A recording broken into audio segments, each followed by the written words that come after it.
Develop how to think by asking why, and be a student of life. The moment that you think that you know is the moment that you failed. So the moment you think you have the final answer, that you have the final wherewithal, is the moment where you can get sabotaged. So I'm always going back to my values. I'm always revisiting my ideological tendencies. I'm always conscientiously aware of my biases and understanding that those biases may not be true and that those biases may not be the best way to live. So a bias that I used to think when I didn't have money was, oh, people that have money are lucky. But that was basically a coping mechanism for me to live with my inadequacy as an entrepreneur, or as a failing entrepreneur, or as somebody that used to clean toilets or that used to pressure wash basketball courts. That was my coping mechanism. So as I was there bitter, pressure washing the basketball courts, and I saw rich people, successful people, I was like, no, they just got lucky. But did they just get lucky? No, I just had to ask the question of, why is it that these people are successful and I'm not? And once I became a student of life, I implemented humility and I understood how to learn and how to think. I began to develop a complete mind. And in the process of developing a complete mind, you develop a complete life. For you to assume that I would be right about everything is a delusion. I could be right about nothing at all. So don't take what I'm saying as the gospel. Take it and dissect it, utilize it. If it's of value, extract it. If it's not of value, leave it away. Be a student of life. Every single day, you have a chance to determine whether that day will become a success or a failure. You're only as good as your last shot. You're only as good as your last win. A lot of people that live in past victories or past failures end up losing in life because they're reminiscing on the past. The past will not determine the future. You need to understand that every single day when you wake up, you have the ability to reset the clock, right? And you have the ability to reset the direction of your life. So if you were doing something yesterday that wasn't pushing you towards success, that doesn't define you. You can change, you can adapt, you can re-engineer your future by changing your habits. There's 3 things that I determined that are extremely important if you want to reshape your future. Number 1 is your work ethic. When you get back from work, right? I know we're tired, but do you clock in towards building your dream, towards building the avatar character that you have? Or are you just gonna doom scroll on TikTok and watch Netflix? Your work ethic is extremely important, and it costs nothing to have a strong work ethic. Now, you don't just wanna have a strong work ethic when you clock in. You wanna have a strong work ethic towards your dreams. Number 2 is a good attitude. Nobody will ever do business with somebody that has a shitty attitude. Nobody wants to be around those people, especially long term. You may get away with it for a little bit. But if you're a hater, if you're a loser, if you present yourself with negativity, people won't want to be around you. And it's free to have a good attitude. Number 1 is your work ethic. Number 2 is your attitude. And number 3 is your understanding that you need to be a student.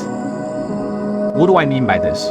I see so many brokies online, the haters online. They think they know everything. But you examine their bank account, you examine their network, you examine their connections, and you examined the plans that they have for the future. And they don't have a student's mind. They don't care to learn new things.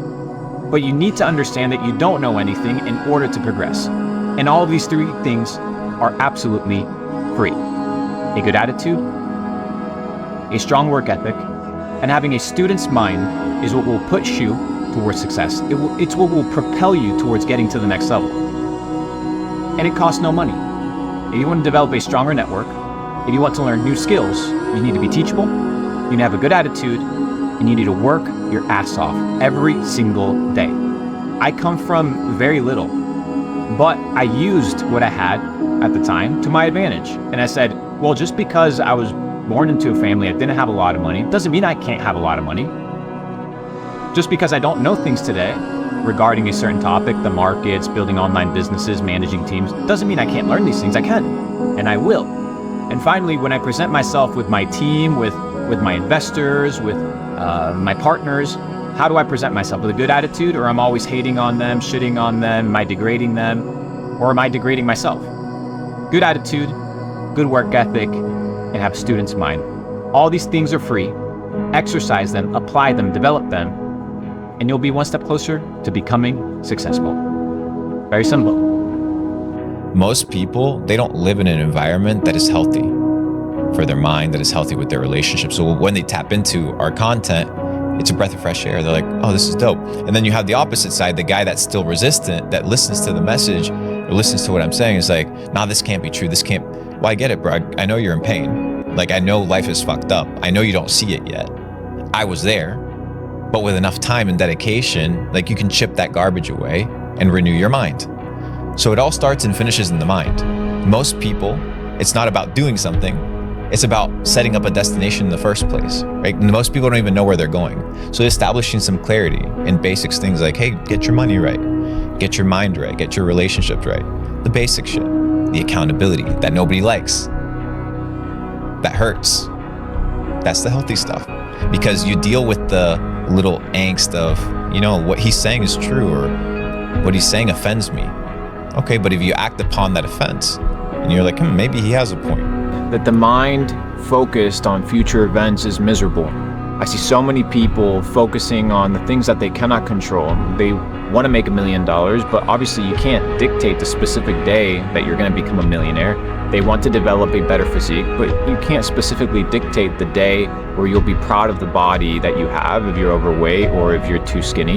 You need to understand that you can't be focused on the future. What you need to be focused is on the present moment. What you can control today, the habits that you input today, the amount of work ethic and good attitude that you portray today. These are the things that matter. The Stoics used to speak about these things because it is so easy to either reminisce in the past or to be conjuring imaginary scenarios of the future, oftentimes negative, that lead a present moment of stress and a state of being miserable. So if you want to be in a life that is full of equanimity means the calmness of the soul, and a life that is full of peace, you need to be here now, focusing on what you can control. If you want to make more money, perfect, clock in. If you want to become more financially literate, you're gonna have to pick up the books and get educated. If you want a better physique, you're gonna have to eat healthier food and you're gonna have to exercise. Not focused on the future, but focused on what you can do today. And by natural law, for every action, there's an equal and opposite reaction. The universe will give you exactly what you deserve. Don't live a life of misery by living in the past or living in the future, but live a life of peace and equanimity by being here, right now. Seneca famously said, "We do not learn in school, but in life." Life and our ability to interpret the things that happen to us give us the ability to focus and understand the things that we need to correct and improve on. If you want to live a life of success, if you want to develop into a complete person, you must learn from life, the experiences, the people, the places that you go to, and understand that the culmination of your experiences is what gives you the knowledge to make better decisions for your future. Don't depend on some teacher out there that hasn't accomplished anything in life to tell you how to live, to impart upon you their limitations as to what reality has to give. If I'd listened to my teachers, well, I'd still be back in Argentina, probably working some 9-to-5 job, making a couple $100s a month, having to deal with socialism and inflation. But I decided to learn from my experiences. I decided to put myself in situations that were uncomfortable so that I could grow and become better. And by doing so, and by developing a complete mind, I became better. And the better you become, the better life gets.